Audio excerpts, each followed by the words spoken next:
Héritier Watanabe, Moto Natembe. Des Game Pro. Mais pourquoi Moto Natembe? Écoutez bien cette partie-là. Parce que bon, Moto Natembe c'était un sobriquet. Pendant tout le monde dans la maison mère. Quand maintenant j'ai quitté maison mère, mes amis commençaient maintenant à insister à pousser le nom Moto Natembe. Type Nandimango, type Tikalanga, voilà Moto Natembe. Parce que c'est quelqu'un qui aime relever les défis. Na atana beti libako atana kwei na miti karaté na continuer à kobunda po obiga biso to ta green ta to lia lino. Moto Natembe ba misusu ba interpréter mal les amours orgueil. Non, il faut le tika prétention il faut laisser les gens penser comme ils veulent. Toko gérer batunyo sauter. Toko diriger batunyo sauter. Ndenge bat ba omoni la makambo. Otiki bango ka ba mona makambo na bango bongo mais ngamoko na ba oyanga ba bike. Quand on dit Moto Natembe, Tembe on est à défi. Moto Natembe donc quelqu'un qui veut relever des défis. Héritier à lobby à l'écalelo. Super, on a salé sondage pour n'aimer que na okuta na yo, mais na moni mo ba quelques commentaires à bateau na sélectionné. Bateau mingi na moni moi remarque za ba lobby Héritier Watanabe, respect non est dépendant na bateau. Les gens bateau misusu ou accorda ba on respect na ote ba misusu accorda ba on respect. Rose wa ndenge. Na wo aller plus loin sur le ligne. Obiga kokeno ku loin te. On m'a dit aux anobo. Autant respect na pesa. On a rien à dire. On a lobby bateau misusu ou accorda. Yomo na mona ka yomoko o mi respectera makasi. Deuxièmement, au pesa nga respect wana. Donc nga na koki kutuko oser ata une seule seconde te ko manquer au respect. Pourquoi nga na olinga na banda ko pesa respect pour que buzo beyati. Mais des Game Pro soko salinga buzo ba ko manquer nga respect que yo bandinga. No biki sota. Ah yo sana. Na robiki soko pour don pour don. La loi d'Italie. Ah, donc Côte d'Amourabi donc soki ka ko meki wana Mésopotamie ah ouais l'histoire.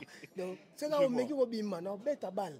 Donc voilà, bato mona nga na loba na bango te en mal, c'est parce que bato wana ba mi respectera nan.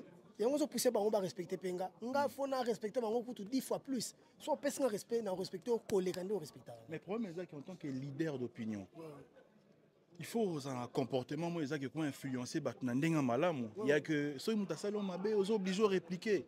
Ils ont influencé moi génération comme ça. Bato bazana ndule base kende na Bible ba Luka ya betia wa opesi bitamba. Betia wa opesi bitamba. Oh quoi? Tozana mamwana na vie normale. Mais na ndenga ndule soko betia wa s'attendre que bima père. Très bien. Voilà, on est dans la logique. Voilà, et actuellement, on se produit dans l'Homme de Paris le 24 mai. Est-ce que vous avez un message dans les fans, tout, les mélomanes au Baotala? Bato balinganga na bato balinganga ite. Heureusement, tout le monde a lambalia, toroyate, tout le monde a ngote. Mais voilà. Les amoureux de la bonne. Vous comment peut-on dire ça, l'Homme de Paris? Concernant la bétamité, na monde on est na nyoromité. Donc par rapport à la scène musicale, normalement, la scène musicale, wana. Oui, bien ti ba jeudi. Bat bandon le mambo le beau. Ba jeudi ba vendredi. On nous lango ba billets aux la kaka ba billets te kamite te ka so 120 billets te ka so 300 billets. Mettons ba qui na salle, je pense que aux qui content. Donc nga ipo na nga concert ezara na fichier sold out te au guichet fermé te. C'est pas ça le plus important. Et ça bien. Le plus important le plus important c'est jour na royemba. Ba tu bazala bazala belé. Ba somba ba billets penyonso. Na yemba na sepelisa bango babia okabate ba vie na yo bana bambongo basombela bato pe sofele bongo na mabe te yo zela na te oh même partout na mokili même atepa Michael Jackson ezana mutu mo azana lara sombeli ba piri donc mambane la ya solo pe do ba concert na mona mikolo ezana bato basomba pe belé ba kaboli la bango bato mais attends mutu azana mbongo ne alinga ça l'artiste ne plaisir donc on a bané ko somba te fo mutu somba biega ya moko mais non c'est pas logique. Et en plus, tout le temps, il y a un FNAC, il y a 20 billets.